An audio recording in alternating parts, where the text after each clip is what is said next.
wonderful to be here with you today. And I perform the violin around the world, and I also am in music education with the Luzerne Music Center in upstate New York.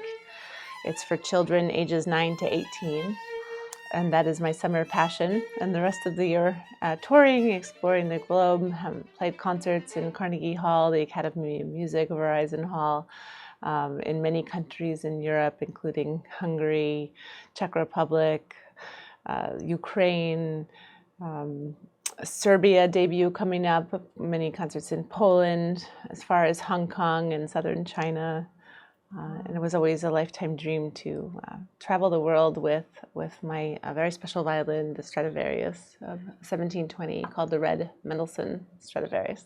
Would you mind sharing a little bit about how we came together? How did you find me? What made you curious about working with me, perhaps? Yes, well, it was definitely a highlight of the pandemic, actually, for me. Because of the pandemic, I was at home where I grew up in Bucks County. But after years and years of touring, it had taken its toll, both emotionally and physically, on me as a person. And when life sort of slowed down, it was a chance to take a look and really study. And I was in a place mentally where I really wanted to learn and grow. And so then you came into my life, and you immediately made some. You educated me about certain things to do specifically with stress hormones right away. And just you explaining that made it so clear to know what to look for and why these things were happening and what was causing it. And then I believe it was just right after that I called you and asked you if we could start sessions together. And then we went on a whole journey for well over a year before I started touring again. And I just feel that it changed so much from so many perspectives that was not only healing of what came before, but also a new direction, a new journey of adding to the music and adding to the expression. It's also interconnected, and you showed me that. So I don't know what brought us together, but I think I know what brought us together. It was finding you when I needed your help. You explained to me that sometimes the body produces the stress hormones out of proportion to the issue at hand. So it was almost addicted to, that's what you said, to spiking, to the hormones spiking out of control. Even though it might be a small issue, they were overreacting. And as soon as you said that, I stopped the caffeine. I started noticing when I would feel the stress welling up inside me, and I knew what to look for. And it took a couple of weeks to actually simmer it down and start to control it. But once you pointed out what was happening, it was so freeing to know what it was and what to look for, and hence how to identify it and keep it at bay. And I have to say, it hardly ever happens anymore. After a year, I'm so grateful. From a professional standpoint, I feel that our work together has helped me to be a much better CEO and have a very efficient, friendly atmosphere at work with the staff. And musically, as touring has begun again, you've helped me raise my playing to a whole new level that transcends anything I had done before, healed some past injuries, and brought out a new musical approach that I'll be using for the next 20 years. For someone listening and wondering if this is for them, they could be a musician or they could be a high performer in other areas. What would you say to them? What kind of advice would you give them if they're considering working with me? Well, if they are lucky enough to be able to come to Bucks County or Princeton or wherever you are, I think it's worth it. I got so much out of just even the first few sessions with you, and I was lucky enough to be nearby and be able to continue. But sometimes we would also speak on the phone. For someone who's looking for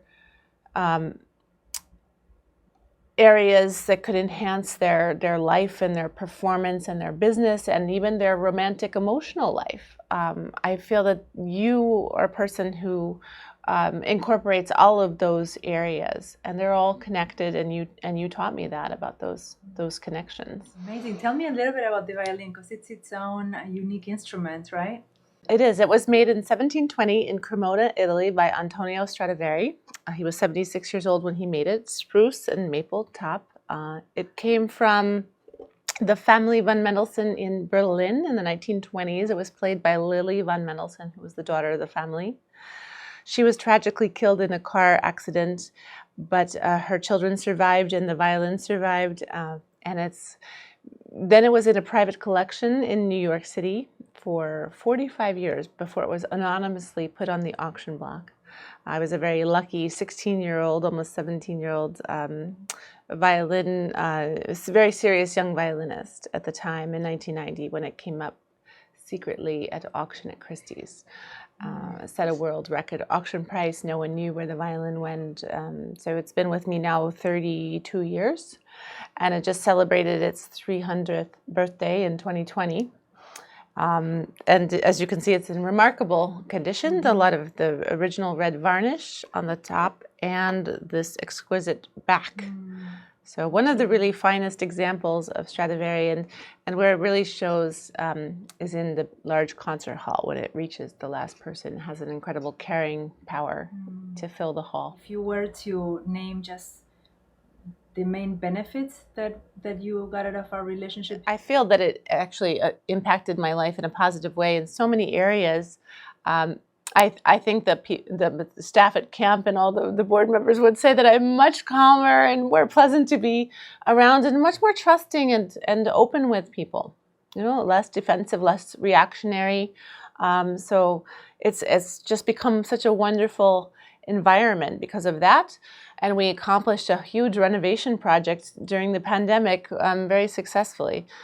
And then in family relationships, it helps. It helps to be able to listen to what people say and sort of be calm enough to hear them, not react, and try and understand their point of view, where they're coming from, and actually de-escalate the situation. And maybe you hear it less defensively, and that's not at all what they meant. And otherwise you would have potentially caused an argument or had hurt feelings.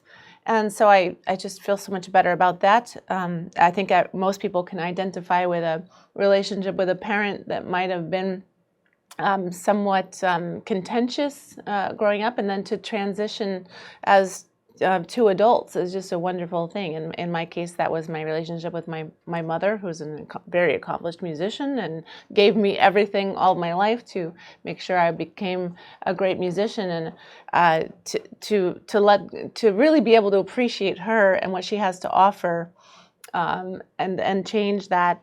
Was a great gift that you gave me. What else? Oh, there's the music, of course, the playing, the relationship with this wood, but it's really kind of alive in a way, right? It has the spirit, the two of us. The relationship of the child, the young person who grew up practicing many hours a day, loving it, but also there's maybe experiencing a little trauma in the process of being asked to practice 4 or 5 hours a day from a young age, and giving up so much and feeling the pressure that it takes, to compete and to be good, and pressure on yourself to be good enough, and then to come back to it and just feel the love to let go of that. Like you said, one of the most profound things you said, come back, forget all of that. Just forget it. You still know, you still come back and you play your instrument. It's just minus all of those memories. And that was so freeing. It was truly a turning point in my life.